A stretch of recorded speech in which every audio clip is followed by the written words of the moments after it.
All right. So first law is the law of inertia, right? An object at rest will stay at rest unless acted upon by an outside force. And an object in motion will stay in motion unless acted upon by an outside force. Okay, close it please.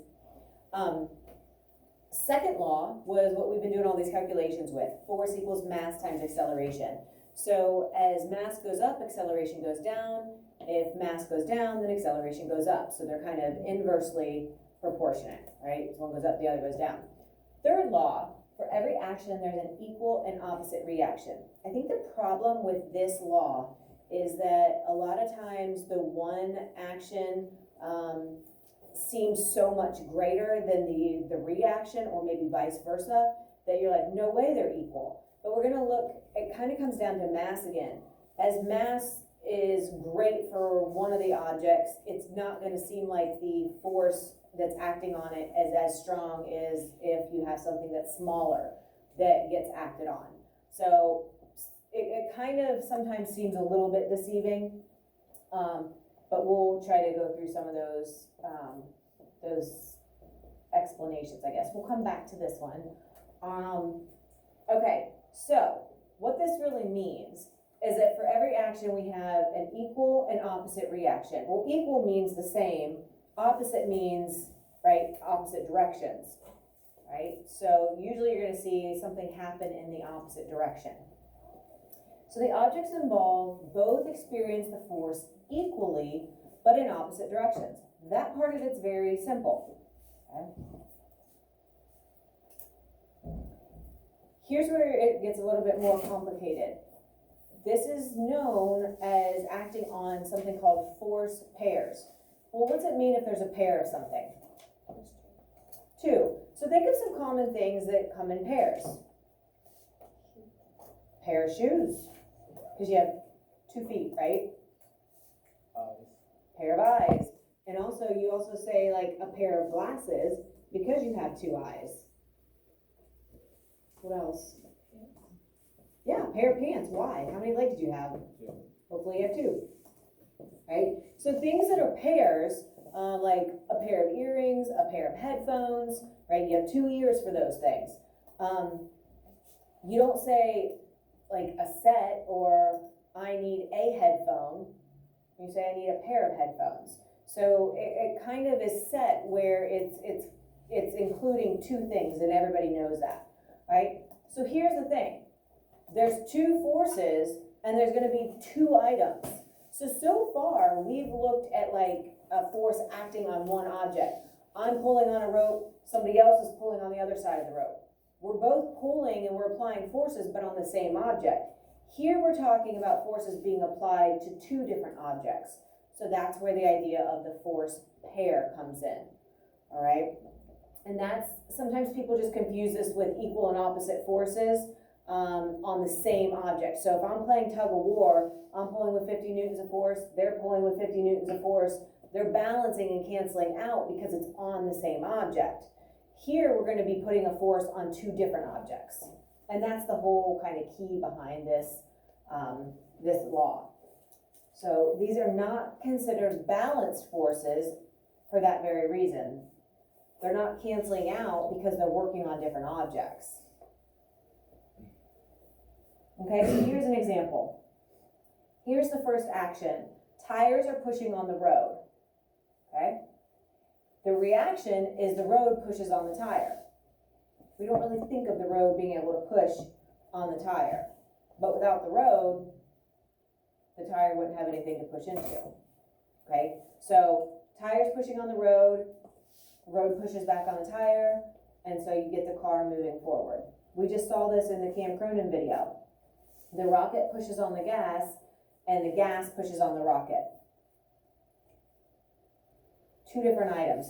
Here the item is the tire, here the item is the road. Here the item is the rocket, here the item is the gas. 2 different things. So you are going to have to, in a little example or situation, be able to pick out the 2 items that are being worked on. And then, you know, the one force is the rocket pushing on the gas, the other one is the gas pushing back on the rocket. Okay, so they don't cancel out like balance forces because they're not acting on the same thing. it's forces acting on two separate items. And again, that is the key. I think, yeah. All right, so when one object exerts a force on the second object exerts a force on the first object that is equal in size and opposite in direction, and that's the key. Equal forces in opposite directions, which up until now has kind of matched our balanced force definition. But right now we're adding a second item. So one object is getting the force, the other object is getting another force in the equal but opposite direction. So another way to think of this is you have two objects, A and B. A acts on B, so B acts back on A. In a way, it's kind of like you have two people and one person overreacts and then the other person overreacts back to them. It takes two people. So if I say, hey, you need to put that down right now, and the other person yells back at me, I don't have to do that, I can do whatever I want. Okay, I reacted to you, you react back to me. It takes two people in that little scenario. So here's the example why, or the explanation of why sometimes it doesn't seem like there's a second force involved. If you have a truck that hits a sign, that's our first force and our first action, okay? Therefore, the sign has to hit back on the truck. So our two things are the sign and the truck. Those are our objects A and B, right? So the sign hitting the truck is the second force / reaction. They're gonna be hitting each other with equal forces in opposite directions. The problem is, which one do you think is gonna show the force more? The truck or the sign? Which one will be damaged more, I guess, if we're looking at how it's showing? What do you think, Selena? The sign? Probably the sign. If a truck slams into a sign, there might be a little bit of a scrape or damage to the truck, but good chance that the sign's gonna be mangled. I actually just saw this weekend. We were driving and somebody had hit one of the road signs. I'm guessing that the vehicle didn't have as much damage as the mangled road sign did, right? Why do you think that is? Why would the truck not have, if they're hitting with equal force, shouldn't there be equal damage?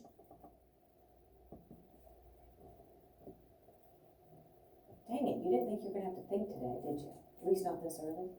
What do you think, Dylan? It's because the sign is still, and with every force is an equal opposite reaction. That means, but the semi has a higher mass, and that mass is, the air is not being able to catch up, and the drag's is going all the way back there, Okay, causing the semi to come forward at a faster speed, causing the sign to snap in half because of the mass difference that's the and key. the friction difference.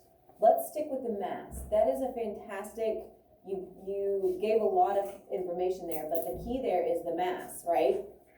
The semi or the truck was much, much bigger, right? So even though they're hitting with equal forces, the sign is not gonna do as much damage to that semi as the semi did.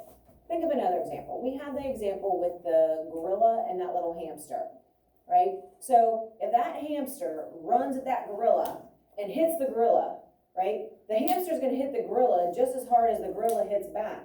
Who's gonna bounce back? Who's gonna get flung backwards in that scenario? The gorilla or the hamster? The gorilla. Who think the gorilla? You think that little hamster's gonna be so powerful, just gonna slam into it? So you're all laughing. So obviously you realize the hamster, right? It's gonna hit that gorilla like a brick wall and fly back, right? It all comes down to mass again. So if you haven't noticed, mass has been an important part of all three of these laws. Something with a larger mass has greater inertia, harder to get moving and harder to get stopped.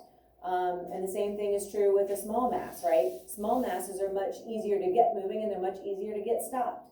With Newton's second law, mass was directly part of the variables in that equation, and then here it is again in the third law, right? So even though they're hitting with equal forces, you're like, no way, man, the truck had to hit the sign a lot more because look how much damage was done, right? And so we're gonna see some videos on this in a minute that'll kind of show that a little bit more. All right, here's another example. The earth pulls the book down, which is the first force, that's object one, the book, right? and the action is pulling down, and then the book is pulling up on the earth. Have you ever thought of a book being able to pull the earth up?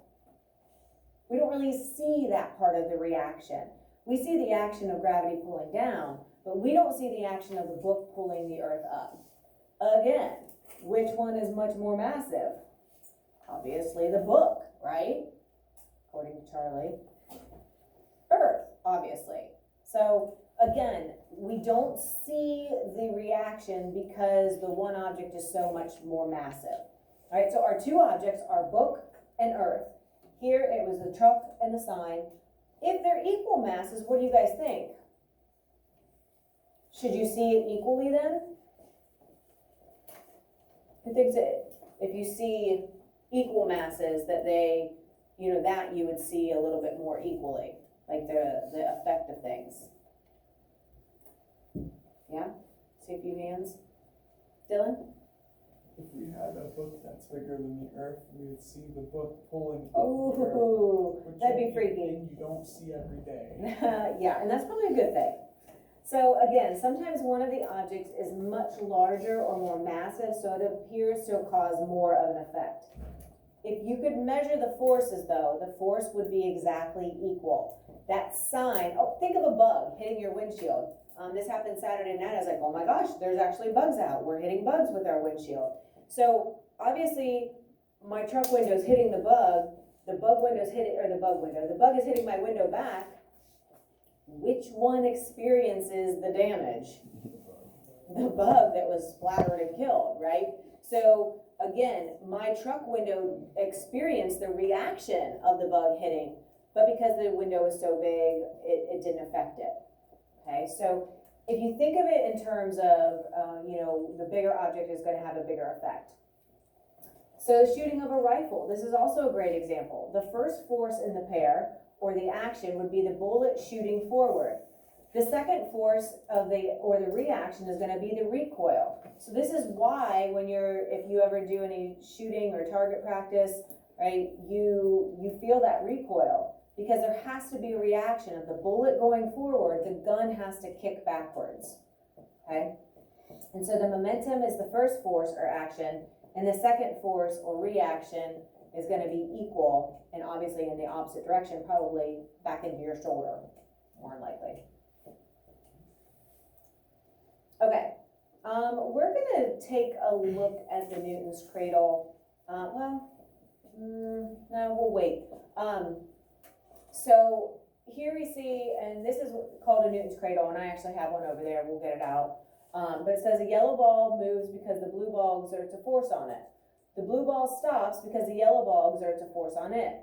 So we'll take a look at if we change masses, like what happens, the effect that causes, when we actually get the Newton's cradle out here in a minute. So here's just some examples and some visuals to see, and we'll actually do this one in a lab here in a couple days. So if you have a full balloon and it's not tied off, right? If you let go of it, air is going to rush out the bottom. So we know the opposite direction would cause the balloon to go up, right? So the air and the balloon, those are our two pairs, right? Air has to go down. That means the balloon is going to go up. So the action is the foot pushing on the skateboard, and the reaction is the skateboard pushing back on the foot, and you get the forward motion. Here we have the sailor jumping forward, meaning he's pushing off. So as he goes forward, he's pushing on the boat's pushing back on him, but it's moving because he's already pushing it backwards. So the two forces, the foot and then the boat. Okay, and we just talked about the gun, the bullet and the gun are the two forces there.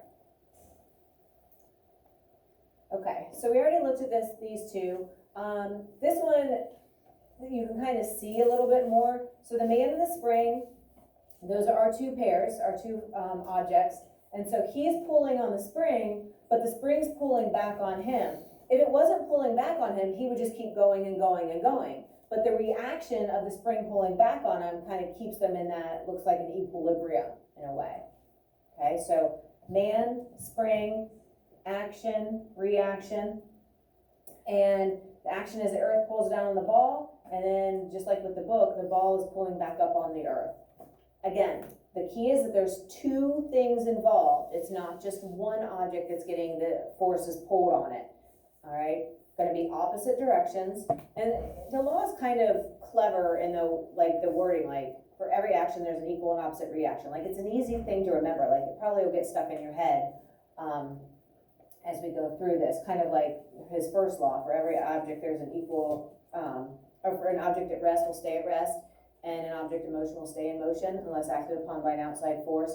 It just kind of naturally kind of clever and goes together. So obviously, just kind of showing again, as he pushes back, the boat pushes forward. Okay. And let's go back. Yeah. Let's get a couple of these videos.